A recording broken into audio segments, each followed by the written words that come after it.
One MP has called for a ban on skinny models from the catwalk altogether. What do you make of this, Jamelia? Obviously, for generations now, we've been accustomed to seeing extremely slim, if not thin, women on the catwalk. Do you think we can change?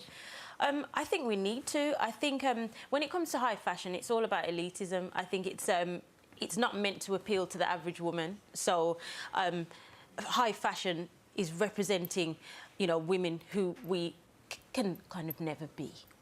But the problem is, everyone's paying attention now, including young girls, and I do think that when it comes to these fashion houses, they need to accept some sort of responsibility, because now young girls are forming their opinions on what beauty is, and this is the representation. Now, not only are skinny models an unrealistic goal for a young girl to for this to be promoted as the idea of beauty, I think is very irresponsible.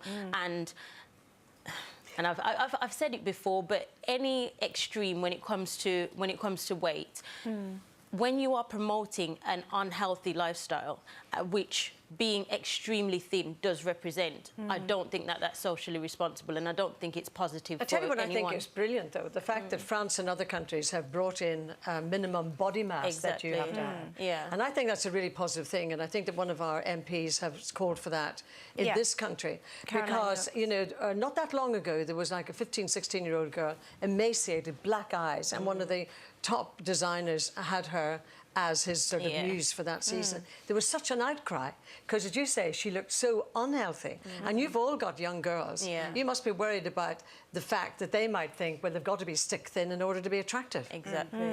I mean, it's one of the models has come out today and saying something, because I think if you're under body mass of 18, BMI of 18, then they're saying that they shouldn't be allowed on the catwalk. And one of the models said, well, that'd be 90% of models out of a job. And I think that's the point that they're trying to make, because the fashion industry aren't really policing themselves enough with it. Every year they say, oh, we try and we make sure that people are eating healthily, but we still do see these, you know, very skinny girls, a lot of whom are just naturally thin.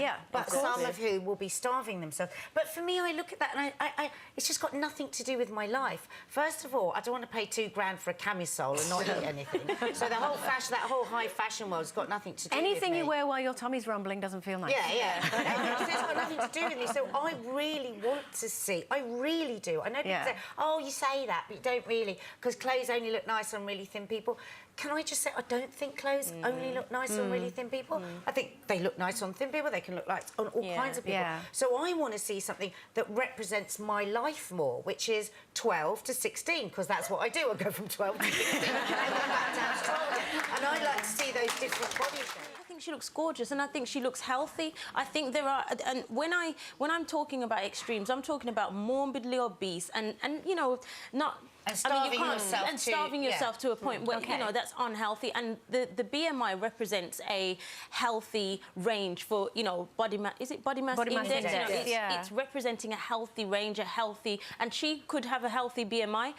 And this... What's more, those pants look good, and you can go, oh, I can wear those pants and kind of look all right. Well, this is it. And I think it's also the fact that we need to realise that she is healthy. Do you know what I mean? This is a healthy woman. I fully agree with you. I think she's breathtaking. She's a really beautiful woman. And I must admit, I feel like you. When it comes to something like, you know, London, New York, Milan, Fashion Week, all that, they're just something that happened miles away and have nothing to do with my life. And the women who walk up and down there, they don't represent me, so I don't really pay any attention to them. Had a great line from Vivienne Westwood saying, you know, these supermodels are freaks of nature in that they are so rare that that's why they're paid a fortune and jetted all around the world and treated like superstars, because they are a rare beast. They're not us. Yeah, but you see, are you in the olden days, kids?